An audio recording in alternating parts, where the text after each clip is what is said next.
So I've been doing this side job with my dad to earn some extra cash where I move stuff out of this house to make space for renovations, and it's actually been very fun and active. It got some creative juices flowing and I might make a story out of it. But after doing that, Chelsea and I wanted to hang out. So on this particular day, Chelsea just so happened to be all gothed up with black makeup. Why? Because goth stuff is hot, and I have a big titty goth girlfriend. We went to go get coffee at this cute little coffee house. The barista always wants to talk with us about Overwatch, and this place it's really welcoming. It's like Cheers, but a coffee house. Anyways, I'd been wanting to test out playing my Switch in public, and so Chelsea and I did just that. We played the 30th anniversary edition of Street Fighter Collection Dealy with our puny little Joy-Con controllers, which works better than you think, but not as well as you would hope. Sadly, the online is pretty unplayable, at least on the Switch. However, it is Third Strike anywhere you want it, so take it or leave it. Moderate success by Capcom on this one. Could be better, but I'm still happy with it. Chelsea isn't good with fighting games, so I played characters that I don't know how to use, and things were pretty balanced. She was actually doing pretty well against me. It's hard to explain just how fast fighting games want you to input the inputs to do moves to people who don't play fighting games, but it was fun seeing Chelsea learn about spacing and get pretty good with Ibuki, because Ibuki does cool flashy things, and we were having fun with that. Especially me, just seeing how much she was enjoying Ibuki. We also got onto a conversation about Sagat's move, Tiger Genocide. She didn't understand why you would want to kill all the tigers, but that's not what it is. It's genociding by the tigers.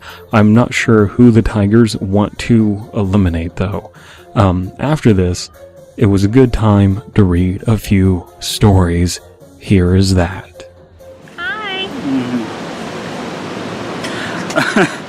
So, we are reading Morning Coffee. I scrolled down to see how long this is, to see if we have time to read it with how much time we have on our camera. And how much light we have, and how close those storm clouds are getting. And we have time to read this. It's not a long one. Yeah. But then I accidentally saw who it is, and I realized I'm biased because it's Cleric of Madness, the guy who runs the Creepypasta Wiki. And so I'm gonna have fun reading this. All right, let's get into this. All right, you wanna go first or me? You go first. I'm gonna drink my coffee. Oh, yummy. The oily sheen in my freshly brewed black coffee swirls about and breaks apart, forming numerous swirling spirals and circles, constantly changing. They are the galaxies I have created. I like that. That's nice imagery. Yeah, it's very poetic. Yeah. It's not what I think I would normally find. Can I move over more? There we go. Here we go. I think I would normally find on the Creepypasta Wiki. Very romantic, verbose language.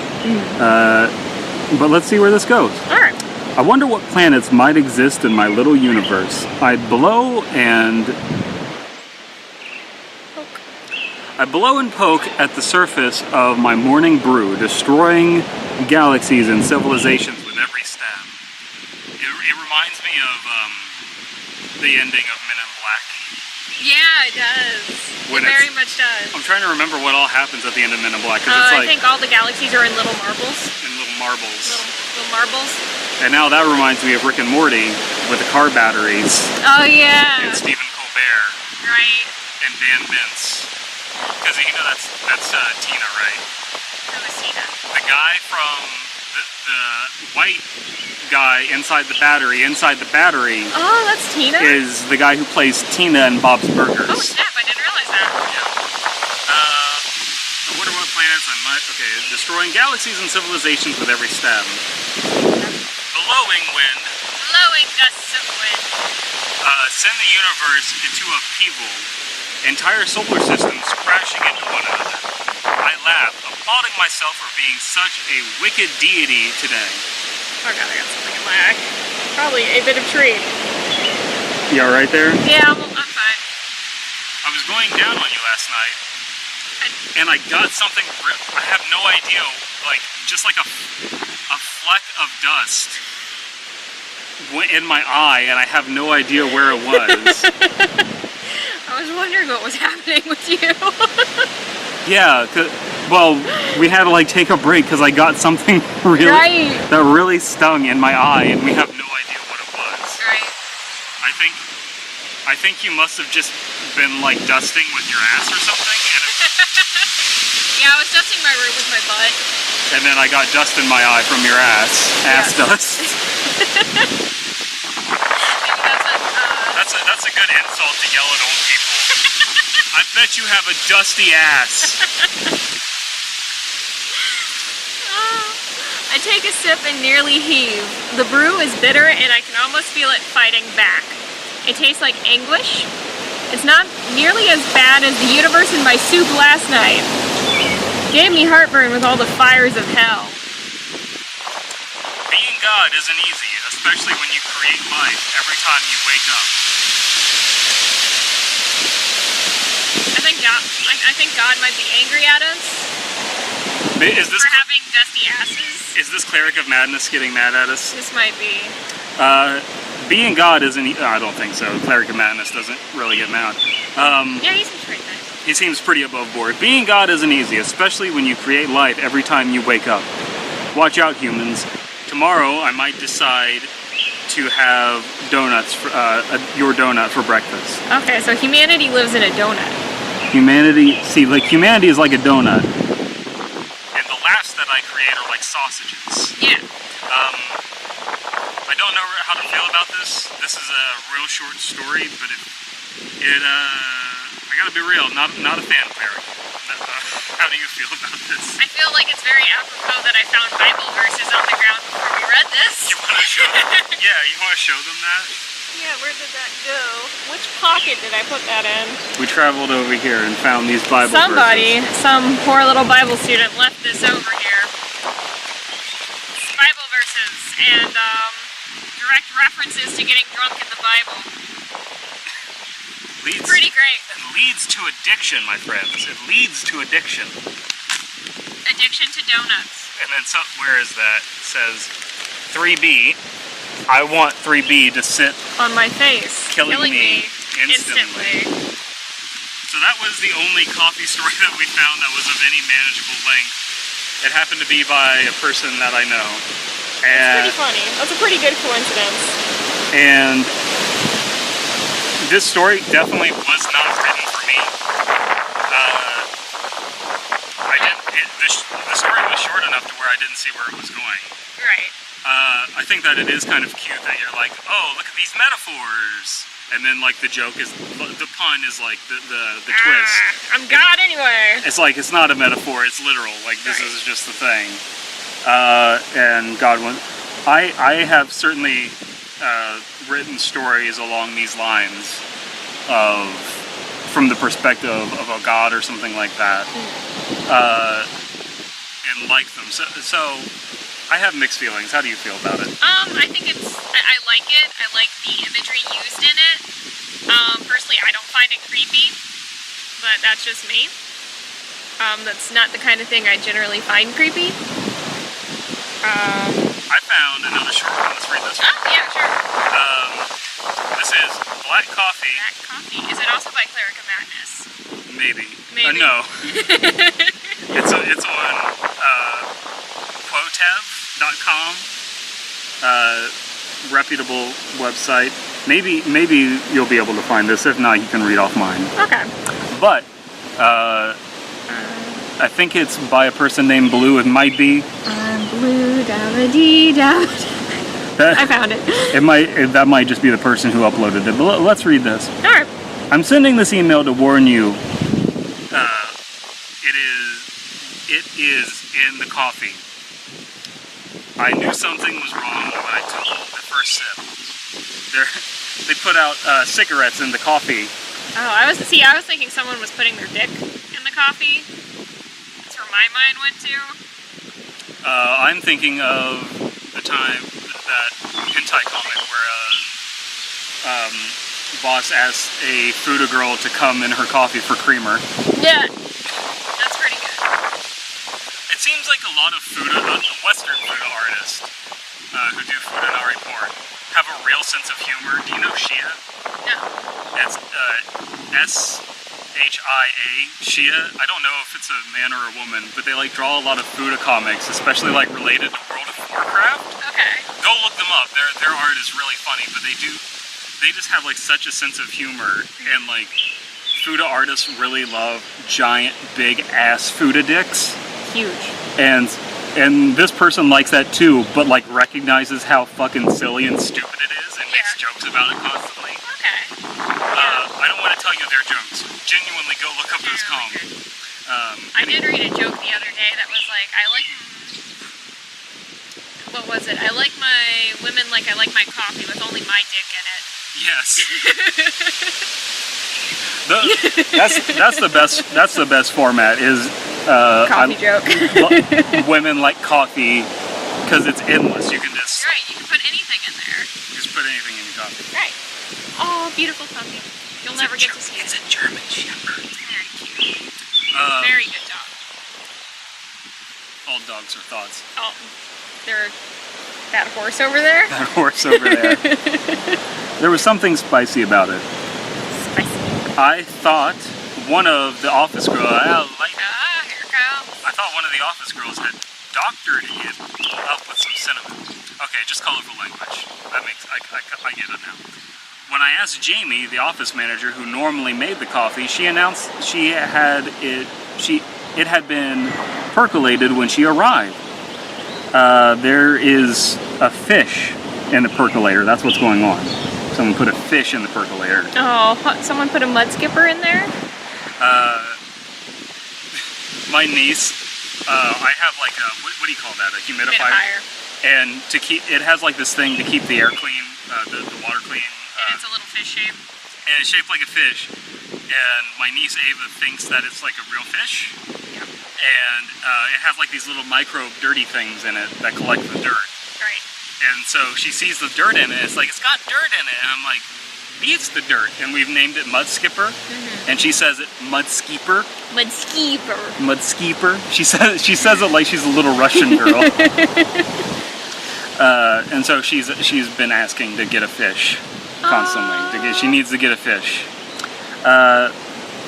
She announced that it had been percolated when she arrived. She couldn't identify who had prepared it, nor could she identify the hint of spice in her cup. I did notice her half-painted black fingernails as she held the mug to her mouth. I thought nothing of it until I spotted Alec, our accountant, who walked down the hall later that morning with black fingernails. They just had a fingernail painting party and did not invite the narrator. Yes. How rude. I gotta say though, everything from Quotep TV I've read so far is absolute garbage, and this is turning out fine. This is fine so It's far? fine. We're gonna see if it stays fine. I'm interested. If I found this in the wild, I'd keep reading. Okay. You know what I mean? Yep. Anyway. Alec didn't see me. His gaze was set upon Linda, who was at the copier. Is that Linda? As is shown in my coffee. He grabbed her from behind, and yellow smoke started to ooze out of Linda's mouth and nose and from under her skirt. She screamed. Everyone screamed. Alec let go and Linda fell to the ground, her face and exposed arms and legs inexplicably and horribly burned. Stefani and Diana. Cupboard. Oh, that's cupboard. Diana. The other two office girls fled their chairs and raced to the door, only to meet Jamie, who welcomed them with a giant embrace. Stefani and Diana met the same fate, smoldering on the floor in a mist of yellow smoke. Huh. That's really weird. And I was not expecting that story to go there after that first paragraph. An interesting turn of events. This is also kind of weird after watching Clue last night. We watched Clue last night. Yes. And this is... Now I'm kind of like placing this there of like weird, unexplicable mystery. Yeah. Anyway, that's just where my mind is going. You know, okay. you know. Every time I think of Clue, I always think about how I had a crush on Miss Scarlet growing up. Not Yvette. Not Yvette. Yvette, you normally. Yvette was like too. I don't know. She was very like. I don't know. I had a crush on Miss Scarlet. Alec and Jamie met my stare, but didn't threaten to head towards me. They turned barely away from each other and headed up the stairs as if they were both drawn by some unknown force. They were headed down to the executive offices. Exclamation point! Ah, get those executives. Yeah, no, I think it was because Miss Scarlet was sassy. Goddamn 1%.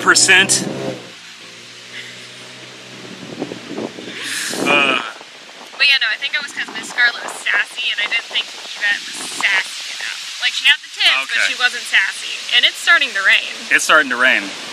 Ladies and gentlemen, we will continue this elsewhere, I suppose. We will continue later. So, on the way over here, we were discussing Hitler. As you do. As you do in into the car. Conversation. It's an interesting subject, which is why there are so many documentaries about him. But I was watching a Netflix documentary called Circle of Evil. It's like a series of episodes. Not Netflix. It's on Netflix. I don't think it was made by Netflix. And they have Hitler describe Hitler himself. They brought him back from the Yes, they brought him back just to interview him. Like in that Netflix movie where goddamn Netflix giving Hitler a platform. We need to no platform Hitler. Right. As on the blacklist. But they had it's describing all of Hitler's friends along the way and how they guided him to being the most evil motherfucker of all time. And how if one little thing had changed, apparently there were lots of little things that if they had not happened the way they did, Hitler would have never gotten to where he got. And if you're a person like me who finds art school. Yeah. And how Hitler would have not done what he done if he had a big titty goth girlfriend. Yeah, that's what we were talking about. I could be Hitler if I did. You don't know. It's an alternate reality. I could be Hitler. If you didn't get a big titty goth girlfriend?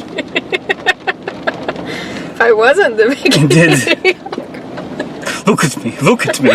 I'm the big titty goth girlfriend now. Alright. Alright. You know, you can scoot that over towards you a little more if you want to. That way you don't have to keep leaning as much. I should be good. Okay. Whose turn was it? Diana and it's the same fate. Alec and Jamie bet my stare, but I didn't have. Okay, executive offices. Right. Yeah, Boom. we already. Yeah, 1%. Yeah, we can go. Okay, so my turn. I want you to know I tried to stop them, but I was afraid to touch them or make contact brushing by. I should have realized then that touching them wouldn't have harmed me. I took the elevator instead, and the door opened just as they turned the corner from the stairs. I raced past them to my boss, Michael. I cannot talk today. It's the lipstick. Yeah, Michael Benson. And Michael Benson. Countdown quadrant 14. Michael. He was sitting calmly in his office until I broke in and startled him. I tried to explain the frightening turn of events, and he just sat there, frozen with disbelief. Please know it was not my intention to harm anyone. I grabbed Michael to help him escape, and as I touched him, I watched in horror as his face melted before me, and that brief moment will be forever crystallized in my mind. Please let my family know I love them. I don't know why this happened or how, but I can only surmise that it was some catastrophic chemical accident, an act of God. That burp was an act of God right there. It was pretty good. Yeah, pretty good. Or an act of the devil. I don't expect our coffee pot alone was affected. I don't expect I should remain lucid for much longer. I don't expect I'll be allowed to survive if this email reaches its intended destination. My nails are almost completely black as I type this sentence. I hope I can press send before it's... Okay, so I don't like that end. Yeah, no, You pressed the send button. You pressed it, so don't have it trail off. Alright. You pressed it. You did it. And we have it. Okay? That or someone found his phone. But... I don't hate this. I mean, I don't love it. I don't hate it though. Yeah. We're still good. Okay. The battery is about to die. But I can say this was not terrible. I think that I like the black nails. That's a nice visual. All of this overall, you wouldn't know what happens in real life. It's catastrophic, you know? He doesn't know. Why would he know? Right. So easy to write story, but not terrible, I don't think. Okay. Easy mode to write, but then again, I try and pick stories that are easy for me to write, you know? Right. Who are you? It's not the worst thing I've ever read. Not the best thing I've ever read. Who are you? Oh. I don't care about your opinion, big titty goth girl. I'm Chelsea Comer, aka CF Comer. You can find me on Twitter, Instagram. I already said Twitter. Patreon. You can find me with him. Hopefully he'll post my links and whatever. No. No? You're not gonna post my links? That's work. That's work! Yeah, I heard that. Alright, bye everybody. Nice seeing y'all. Post-reading, we decided to see Deadpool 2 on a whim, and it was really good and interesting and oddly restrained. I cried, not too much, but enough manly tears. It wasn't too funny, like laugh out loud funny. It was mostly like chuckle type jokes. The scenes with Domino were really strong. Anyways, as fate would have it, and this is really late, Chelsea found out that a bar was doing a goth night via one of her friends on Instagram. So Chelsea was already gothed up. We decided to go for it. And again, it was already pretty late at this point. I can't remember how late, but it was like 11, and we had a long day. But we were interested in actually going out there and seeing what kind of turnout this goth night had. When we drove by, it was hard to tell if anyone was even in the bar because of the way it was set up. What the scene was. But oh my god, when we went inside, it was indeed gothed up. It was amazing. I hadn't been out dancing in a long time, and I love going out and dancing, and so we had a great time. I got really smashed. Drinks were cheap, and I hadn't eaten that day, so it was pretty heinous how drunk I got. But we made some cool friends that night. One of them took footage of us dancing. Didn't turn out too well because it's so dark. But anyway, we're definitely going to be doing that again.